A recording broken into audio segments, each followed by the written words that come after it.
Okay, सो अभी इसके आगे हम लोग देखेंगे कि ग्रेड एग्जाम पैटर्न क्या होता है।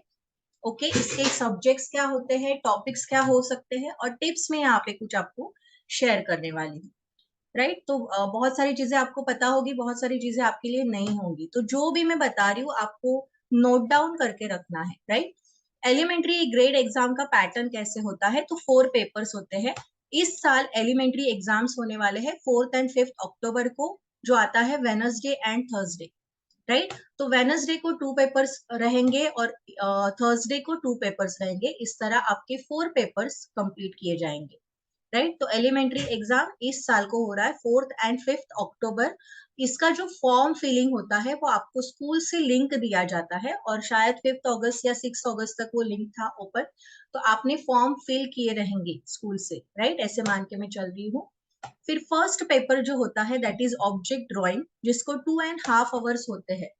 डिटेल में हम लोग आगे देखेंगे कि हर एक पेपर में आपको क्या क्या चीजें और कैसे करनी होगी। राइट, तो फर्स्ट पेपर आपका होता है ऑब्जेक्ट ड्राइंग, जो जिसके लिए आपको टाइम होता है 2.5 आवर्स। उसी दिन अगेन बीच में ब्रेक होता है, और सेकेंड जो पेपर आपका रहेगा दैट इज मेमोरी ड्राइंग, जिसको आपको 2 आवर्स रहेंगे। Right, this is for elementary not for intermediate. Right, तो मेमोरी ड्राइंग के लिए 2 आवर्स एंड ऑब्जेक्ट ड्राइंग के लिए 2.5 आवर्स आपको टाइम दिया जाएगा। नेक्स्ट डे थर्सडे मॉर्निंग को वापस आपका सेशन स्टार्ट होगा। पेपर होगा डिजाइन पेपर, जिसके लिए आपको टाइम दिया जाएगा 2.5 आवर्स। राइट, सो 2.5 आवर्स में आपको आपका डिजाइन ड्रॉ करके कलर करके ड्राई होके आपको सबमिट करना है। Right, so this is the time. तो टाइम में आपका काम होना बहुत ज्यादा जरूरी है। बहुत से स्टूडेंट ऐसे होते हैं कि एक्सलेंट वर्क होता है, पर टाइम के वजह से वो कंप्लीट ना कर सके पेपर, तो उसका कोई फायदा नहीं है। राइट, तो ऐसे आपको टाइम मैनेजमेंट आना चाहिए कि कितने टाइम में कितना ऑब्जेक्ट मेरा कंप्लीट होगा, और कैसे मैं वो पेपर्स कंप्लीट करके ड्राई करके टीचर को देने वाली सबमिट करने वाली हूँ। Right, then paper 4 is plane practical geometry. Right, आपको ज्योमेट्री के सम्स दिए जाएंगे, उसमें से 5 to 6 सम्स आपको सॉल्व करने हैं, और उसी पेपर के बैक साइड पे आपको लेटरिंग का टॉपिक दिया जाएगा, वो आपको सॉल्व करना है। राइट, तो एक ही पेपर के फ्रंट और बैक साइड पे ये 4th पेपर आपका होगा that is geometry and lettering back side. Right, तो ज्योमेट्री करते वक्त बहुत ही शांति से और बहुत ही प्रॉपर करना है आपको। कोई भी डबल लाइन नहीं होना चाहिए, या डार्क लाइट नहीं होना चाहिए, या फिर प्रॉपर ज्यादा होल्स ना होने चाहिए। राइट, क्योंकि बैक साइड पे आपको लेटरिंग करना है, जिसको आपको कलर भी करना है, तो उसके कलर कहीं ब्लॉट ना हो जाए, आपका ज्योमेट्री ज्योमेट्री कहीं स्पॉइल ना हो जाए। इन सभी चीजों की बहुत ज्यादा आपको ध्यान रखना है। अंडरस्टैंड यहाँ तक? Now intermediate grade exam. Intermediate grade exam का पैटर्न कैसे है वो हम लोग यहाँ पे देखेंगे। इस साल इंटरमीडिएट एग्जाम्स होने वाले हैं 6th एंड 7th अक्टूबर को, जो आते हैं फ्राइडे एंड सैटरडे। तो फ्राइडे आपके 2 पेपर्स रहेंगे और सैटरडे आपके 2 पेपर्स रहेंगे। राइट, सो पेपर 1 होगा स्टील लाइफ, जो होगा जिसके लिए होगा 3 आवर्स। स्टील लाइफ के लिए होंगे 3 आवर्स, और सेकेंड उसके बाद ब्रेक होने के बाद वापस आपको मेमोरी ड्राइंग 2 आवर्स में करना है। राइट, तो अगर आप देखोगे कि सभी सब्जेक्ट को टाइम ज्यादा है, बट मेमोरी ड्राइंग का जो टॉपिक है, राइट, जिसमें एलिमेंट्री में और इंटरमीडिएट में बहुत ज्यादा डिफरेंस है। फिगर्स के नंबर्स में डिफरेंस है, टॉपिक्स में डिफरेंट है, everything is different, but time आपको सेम दिया जाएगा 2 आवर्स। राइट, तो आपको मेक श्योर कि आपका ये जो टॉपिक दिया गया है वो अच्छे से कंप्लीट हो, ड्राई हो, प्रॉपर आप सबमिट करो। बहुत बार क्या हो जाता है, एक के ऊपर एक पेपर रखे जाते हैं, टीचर बिल्कुल भी नहीं देखते कि ये ट्राई हुआ है नहीं हुआ है, और वो एक के ऊपर एक रख देते हैं। बहुत से स्कूल्स में ऐसे होता है, सेंटर्स में ऐसे होता है, क्योंकि उनको बहुत सारे पेपर्स चेक करने होते, मतलब सबमिट करके उसका डेटा बना के उनको सबमिट करना होता है। So they will not wait for you के ये पेपर ड्राई होने दो और फिर मैं रखता हूँ। राइट, मेक श्योर के हाफ एन आवर बिफोर आपका पेपर कंप्लीट होना चाहिए with outline, bordering, everything. Right, so paper 3 next day का थर्ड पेपर जो रहेगा दैट इज डिजाइन, जिसके लिए 3 आवर्स होते हैं, बट डिजाइन भी टफ होना चाहिए। राइट, तो डिजाइन के कुछ मैं यहाँ पे मैं हमारे स्टूडेंट का कुछ काम आपको दिखाऊंगी, सो दैट आपको आइडिया आ जाएगा कि किस लेवल पे एंड ऑफ द सेशन में यहाँ पे आपको काम दिखाने वाली हूँ। राइट, सो दैट आप सोचे कि आपको इतना ड्राइंग करने के लिए, इतने एफर्ट्स डालने के कितना टाइम चाहिए। राइट, उसी हिसाब से आपको प्रैक्टिस करनी होगी। Then fourth paper is again geometry, plane geometry plus solid geometry plus lettering. 3 hours का ये पेपर आपका रहेगा। सेम आपको ज्योमेट्री फ्रंट पेज पे एंड लेटरिंग उसी के बैक साइड पे आपको सॉल्व करनी रहेगी। एग्जाम का जो पेपर साइज होता है दैट इज A3 साइज होता है पेपर का, कार्ट्रिज पेपर होता है, राइट। तो ये सभी बहुत ज्यादा इंपॉर्टेंट है कि वही टाइप के पेपर्स आप बिफोर मतलब जब प्रिपरेशन करते हो तो वही टाइप के पेपर्स के बुक के ऊपर आप प्रिपरेशन करो, ना कि कोई और पेपर के ऊपर, क्योंकि बहुत बार student paper free user friendly हो जाते हैं और एग्जाम में एकदम नया पेपर आ जाता है तो मतलब कंफर्टेबल नहीं हो पाते, right. So these are all important points. हर एक सब्जेक्ट के बारे में हम लोग अभी देखेंगे कि किस तरह इन डिटेल में ड्राइंग सब्जेक्ट्स का प्रिपरेशन कैसे किया जाए, राइट। जो ऑब्जेक्ट ड्राइंग का पेपर होगा एलिमेंट्री स्टूडेंट्स के लिए, राइट, इसमें आपको मैनमेड ऑब्जेक्ट्स रहेंगे और स्टिल लाइफ में भी, right, intermediate and elementary both.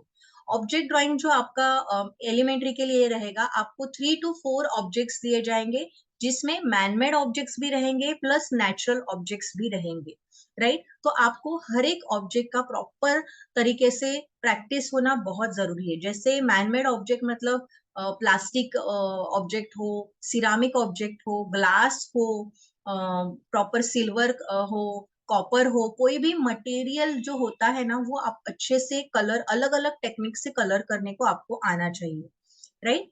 Second is natural objects जो होते हैं, हर एक नेचुरल ऑब्जेक्ट जैसे वेजिटेबल ले लो या फ्रूट्स ले लो, राइट, इसको हर एक अपना अपना टेक्सचर होता है, राइट। स्मूथ, कोई स्मूथ होता है, कोई जैसे ऑरेंज अगर रखा है तो ऑरेंज को अलग टेक्सचर होता है।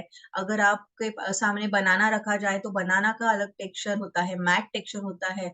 और अगर एप्पल रखा जाए तो एप्पल होता है एकदम शाइनी मटेरियल। तो क्या आपको ये सभी चीजें अलग अलग तरीके से करने को आ रहे हैं, आपको प्रैक्टिस करनी पड़ेगी हर एक अलग अलग टेक्सचर्ड की, राइट। जैसे ही आपका ऑब्जेक्ट देखा जाएगा आपके पेपर पे, ऐसे लगना चाहिए कि वो वहां पे रियल रखे हुए हैं, राइट। तो इस तरह आपको एग्जाम के पेपर्स को कंप्लीट करना है। आपको एग्जाम के पेपर्स में अच्छे से अच्छा आपको रिजल्ट्स दिखाना है, उसके लिए आपको प्रैक्टिस करनी है। Just second.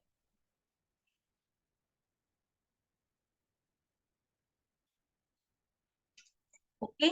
फिर यूज ऑफ जो इंटरमीडिएट के स्टूडेंट्स है, सी एलिमेंट्री के स्टूडेंट्स को सिर्फ ऑब्जेक्ट का ड्राइंग करना है, ना कि बैकग्राउंड और फोरग्राउंड का। आपको सिर्फ ऑब्जेक्ट करने हैं जिसमें आपको light, medium and shadow, light and shadow proper दिखानी है।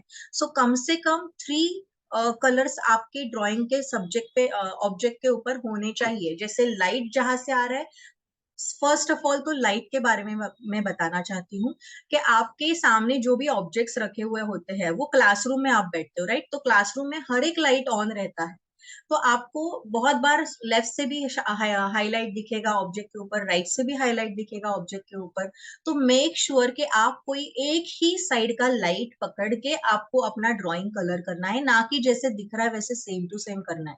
ऑब्जेक्ट ड्राइंग आपको सेम टू सेम करना है, बट जब आप कलरिंग स्टार्ट करोगे करोगे मेक श्योर कि लाइट एंड शैडो आप प्रॉपर दिखाओ, राइट। तो उसकी प्रैक्टिस करो कि सभी ऑब्जेक्ट पे एक ही साइड से लाइट आना चाहिए।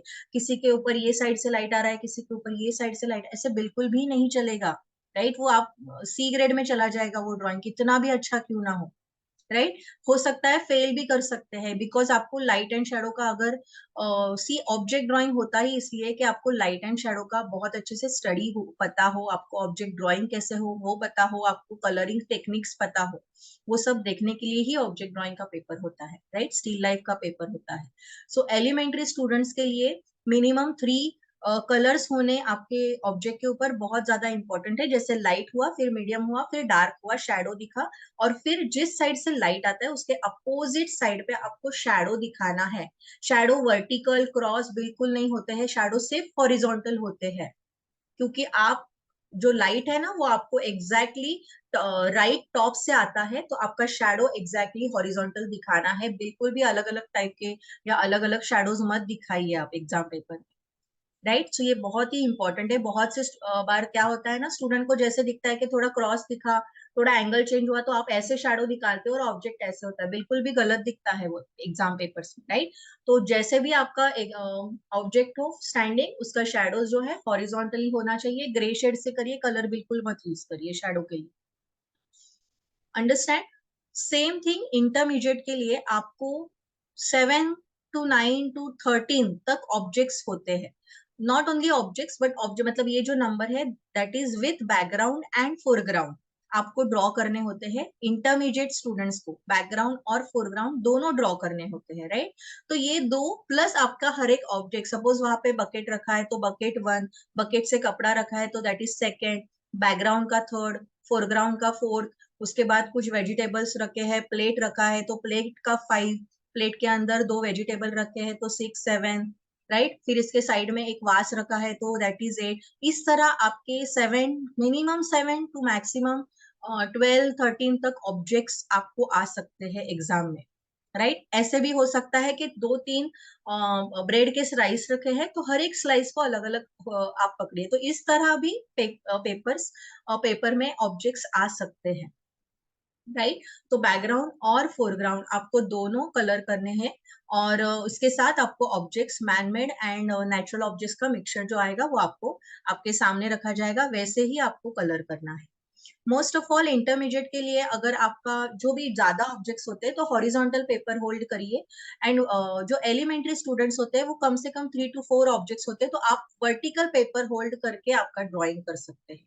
सबसे इंपॉर्टेंट चीज, जब आप ड्रॉइंग करोगे, ड्रॉइंग बहुत छोटा या बड़ा नहीं होना चाहिए। फॉर एग्जाम्पल मैं अपने स्टूडेंट्स को हमेशा सिखाती हूँ कि जब भी आप ड्राइंग करो, अगर आपका पेपर वर्टिकल होल्ड हुआ है तो 2 2 सेंटीमीटर सॉरी 2 2 फिंगर का प्लेस आप तीनों साइड से, 4 साइड से छोड़ के और एक बॉर्डर बनाओ और उस बॉर्डर में टाइट ड्राइंग बनाओ, सो दैट जब आप वो बॉर्डर इरेज करोगे, आपका ऑलरेडी बाहर 1 सेंटीमीटर का बॉर्डर जो होता है उसमें और आपके ड्राइंग में 2 फिंगर का स्पेस बचे और ब्रीदिंग स्पेस मिले ड्राइंग को। कभी कभी बच्चे बहुत अच्छा करते हैं बट बहुत बड़ा करते हैं, सो एकदम टाइट हो जाता है व्यू, राइट। तो नहीं, ब्रीदिंग स्पेस भी होना चाहिए हमारे पेज के ऊपर, राइट। फिर इसके बाद सिमेट्रिकल ऑब्जेक्ट्स आते हैं, एसिमेट्रिकल ऑब्जेक्ट्स आते हैं, तो मोस्टली बॉक्सेस बना के सेंटर लाइन बना के ही ऑब्जेक्ट्स बनाइए, डायरेक्ट ऑब्जेक्ट्स कभी स्टार्ट मत करिए, right. Even I can not start direct object, और अगर कोई मुझे मतलब मैं कर सकती हूँ इसका, आपको जितनी प्रैक्टिस है, राइट, उसके हिसाब से आपको एक्सपीरियंस के हिसाब से आप ड्रॉ करोगे, राइट। तो make sure that centre line draw करके अगर आप सिमेट्रिकल हो तो आपको समझ में आ जाएगा कि ये ऑब्जेक्ट किस तरह ड्रॉ किया है, कैसे ड्रॉ करें, राइट। लाइट एंड शेडो आपको दिखाना है, then colouring. Elementary students mostly oil pastel से कर सकते हैं, राइट। जो कैमलिन, हम लोग कैमलिन के 50 शेड ऑयल पेस्टल यूज करते हैं, आप भी कर सकते हो। और intermediate students mix media use करिए, जैसे वाटर कलर है, पोस्टर कलर्स है, शेडोज और दिखाने के लिए you can use, textures create करने के लिए you can use pencil colours, crayons, right. तो मिक्स मिक्सचर हम लोग करते हैं। मैं आगे आपको जो सैंपल्स दिखाऊंगी उसमें मैं अपने स्टूडेंट्स का काम दिखाऊंगी, राइट। तो इसके, तो ये सभी पॉइंट्स जो है that is important for object drawing. यहां तक क्लियर है सबको? चलो लिखो यहाँ पे, interested, INT, interested for next topic, very important, memory drawing, INT, write down, everyone, 50 people are here, write down interested, yes, fast fast fast fast fast, yes, great great great, thank you thank you. See type, chat box में type करते रहना है और note बनाते रहने हैं। सबसे important point, ये जो छोटे छोटे पॉइंट्स है ना, ये हमारे ग्रुप में मॉडरेटर्स है, उन्होंने हमारे साथ शेयर किए हुए पॉइंट्स है, कुछ हमने नोटिस करके नोट डाउन किए हुए points, so these are very important points, right. अगर आप एग्जाम देने जा रहे हो तो you should know all these points very clearly, okay.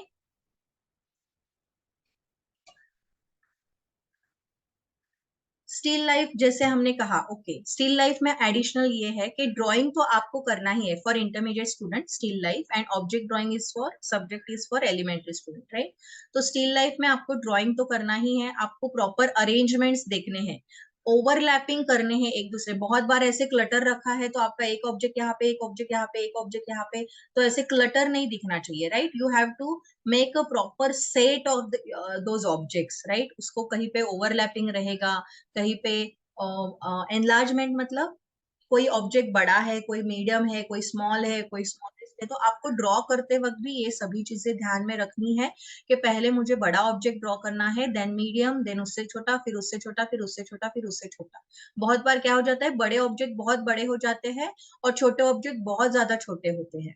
बहुत इसके अलावा बहुत बार क्या हो जाता है कि बड़े ऑब्जेक्ट मीडियम हो जाते हैं और छोटे ऑब्जेक्ट बड़े हो जाते हैं, राइट। तो मेक श्योर कि अगर आपका बकेट है और बकेट के सामने टमाटो है, राइट, तो बकेट और टमाटो का साइज आपका मैच होना चाहिए, ना कि टमाटो इतना बड़ा और बकेट इतना बड़ा। इतना बड़ा थोड़ी होता है टमाटो, राइट। तो वो प्रपोर्शन आपको अच्छे से ध्यान में लेकर आपको ड्रॉ करना है।